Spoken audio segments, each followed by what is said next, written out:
कैसे दिख रहे हैं संकेत इस हफ्ते के लिए? क्या बड़ा बड़ा टैप पे है? बहुत बड़े सारे संकेत हैं और इक्विटी नहीं कमोडिटी मार्केट से भी है। मैं फटाफट बताती हूँ। अब देखिए, एक पूरा महीना यहाँ पर अंत हुआ है। मई में अगर बात की जाए तो अमेरिकी बाजारों का मजबूत प्रदर्शन रहा है।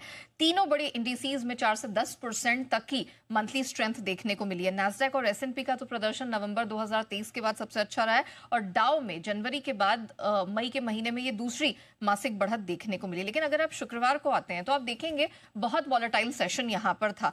इंटरेस्टिंग बात यह थी कि डेज लो छूने के बाद तीनों ही इंडिसीज ऊपर बंद हुए हैं। डाउ की अगर बात करें तो नीचे से 265 अंक के करीब सुधर कर 32 अंक यहाँ पर 55 अंक ऊपर बंद हुआ है।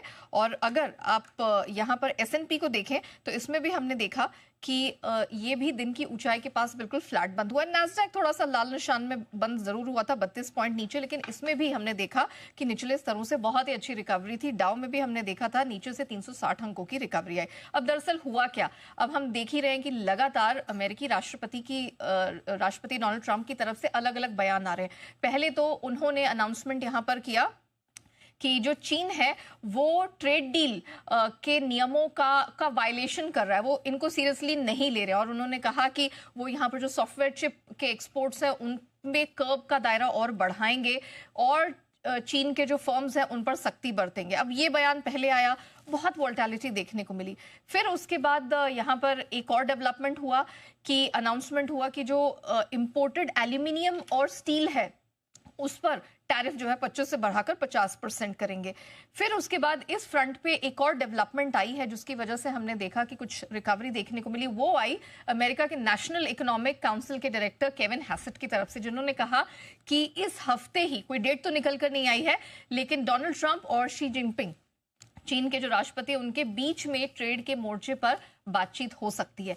बहुत वैरिड बयान यहां निकल कर आ रहे हैं जिसकी वजह से हमने शुक्रवार को बहुत सारी उठापटक बनते हुए देखी। इस बीच ट्रेड डेटा, जो इकोनॉमिक डेटा है अमेरिका में, बहुत अच्छा निकल कर आया। कोर पीसी इन्फ्लेशन में नरमी देखने को मिली है, वो एक पॉजिटिव फ्रंट था। चीन के फैक्ट्री एक्टिविटी में सुधार दिखा और शुक्रवार को डॉलर इंडेक्स स्टेबल था, 99 के आसपास था। कमोडिटी मार्केट की अगर बात करें तो शुक्रवार को पूरा कमोडिटी मार्केट लाल निशान में बंद हुआ है। कच्चा तेल इंपॉर्टेंट था क्योंकि 31 मई की ओपेक प्लस की बैठक पर सबकी नजर थी। वहां पर हमने देखा कि जैसे एक्सपेक्टेड था 4,11,000 बैरल प्रतिदिन कि जुलाई में जो उत्पादन बढ़ोतरी है उसकी बात उन्होंने सामने रखी और वो होता हुआ दिखाई दे रहा है। आज आप देखेंगे कच्चा तेल मजबूत है क्योंकि रशिया यूक्रेन के बीच में एक बार फिर से तनाव है वो बढ़ता हुआ दिखाई दे रहा है। इस पर हमारी नजर रहेगी। ये हफ्ता इंपॉर्टेंट इसलिए है क्योंकि एक तो अमेरिकी राष्ट्रपति और चीन के राष्ट्रपति के बीच में बातचीत हो सकती है as early as this week, ऐसा केविन हैसेट साहब की तरफ से बयान आया है। फेड चेयर जेरोम पावेल के भाषण पर नजर रहेगी। यूएस मैन्युफैक्चरिंग PMI के आंकड़े आएंगे, जॉब्स डेटा आएंगे और ECB प्रेसिडेंट लगार्ड की जो स्पीच है और ECB के इंटरेस्ट रेट डिसीजन पर निर्णय होगा। All right.